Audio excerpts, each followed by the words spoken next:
Every Sunday, the world watches Cristiano Ronaldo score. Nobody's watching the other 6 days. Because that's when the real game happens. In June 2025, Ronaldo quietly did something no footballer in history had done. He became a billionaire. Not through a hat trick, through a boardroom. Today, his net worth sits between $1.2 and $1.4 billion. And here's the part that should terrify every athlete who thinks fame alone is a retirement plan. Most of that fortune doesn't need him to ever play football again.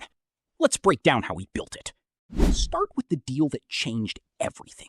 Nike didn't just sponsor Ronaldo. In 2016, they gave him something almost no athlete on earth has. A lifetime contract. Reportedly worth over $1 billion across its life. He earns roughly $18 million a year in base pay, plus royalties on every piece of CR7 branded merchandise sold through Nike's global retail network. Think about what that means. Royalties, passive income tied to a product line, not a performance. Ronaldo could tear his ACL tomorrow, and that revenue stream barely notices. That's not sponsorship. That's ownership of a brand wearing his initials. But Nike was just the foundation.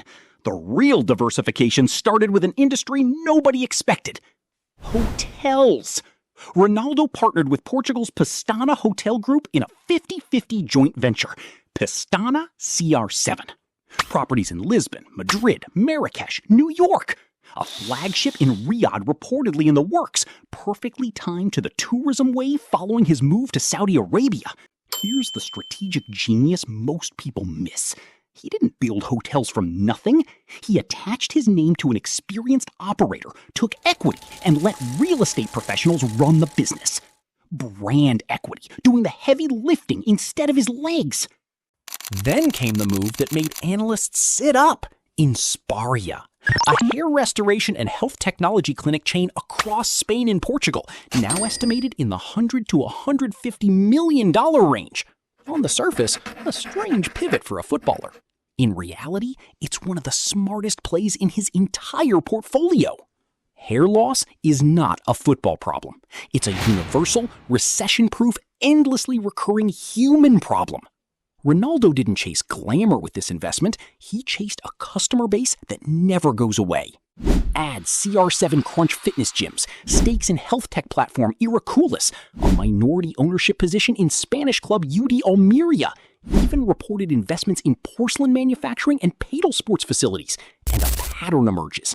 Ronaldo isn't collecting trophies, he's collecting industries. Now, the engine most people underestimate entirely. His digital presence. Over 600 million followers across platforms. A YouTube channel that's crossed 78 million subscribers, reportedly generating around $10 million a year in high-margin ad and sponsorship revenue. A single sponsored Instagram post can command $2.5 to $3.5 million. Compare that to a traditional business. No factory, no inventory, no overhead beyond a camera and a phone. Ronaldo turned his own attention into a media company. And media companies scale in a way that playing football never could. Here's the number that puts it all in perspective. His current Al Nassr contract pays him somewhere between $200 and $235 million a year. Extraordinary money. But it's still trading time for income. The moment he stops playing, that specific number goes to zero.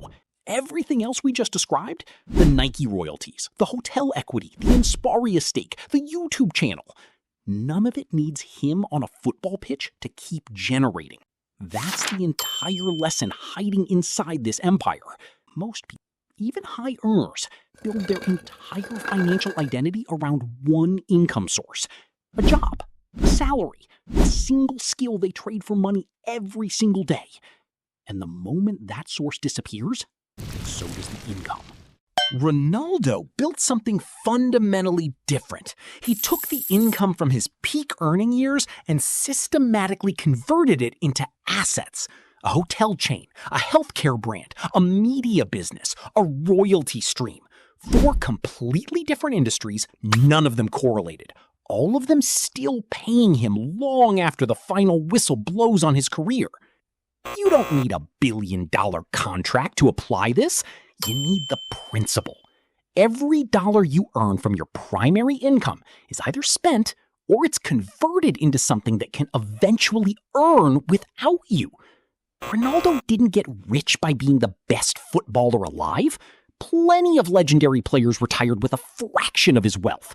He got rich because somewhere along the way, he stopped thinking like an athlete and started thinking like an investor.